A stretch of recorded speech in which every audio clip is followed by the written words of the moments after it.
Welcome to the PCS Current News Program. The topic of discussion is National e-Vidhan Application Platform. Delhi Legislative Assembly has become the 28th legislature to join the National e-Vidhan Application Platform. A tripartite MOU was signed with the Ministry of Parliamentary Affairs and Government of Delhi, GNCTD. The initiative aligns with the Prime Minister's vision of One Nation, One Application. The MOU aims to digitize legislative processes, making the system paperless and enhancing transparency.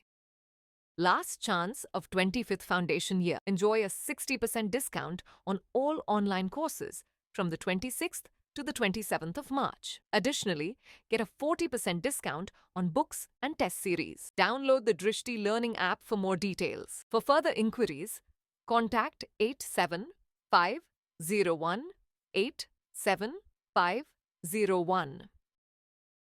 Let us talk about key features of NEVA. NEVA allows paperless operations in the legislative process, reducing the reliance on paper documents. It provides real-time access to important documents such as agendas, bills, and reports.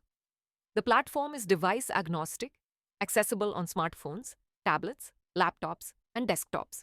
Hosted on Meghraj 2.0, India's cloud infrastructure, ensuring data security and scalability. The platform is multilingual, catering to the linguistic diversity of the nation. Let us discuss benefits for Delhi Legislative Assembly. The integration of NEVA streamlines workflow management and improves coordination among legislators and secretariat staff. Efficiency is boosted as the platform provides easy access to legislative business. It empowers members of Legislative Assembly, MLAs, with digital tools, enabling better performance. The shift to NEVA aligns with Delhi commitment to transparent and tech-driven governance. It's time to test your knowledge.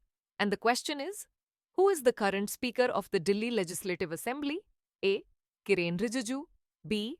Umang Narula. C. Vijendra Gupta. D. Ashwini Vaishnav. That's all for today. Thank you so much for watching. For more informative content, like, share and subscribe, and do not forget to press the bell icon to get the notifications.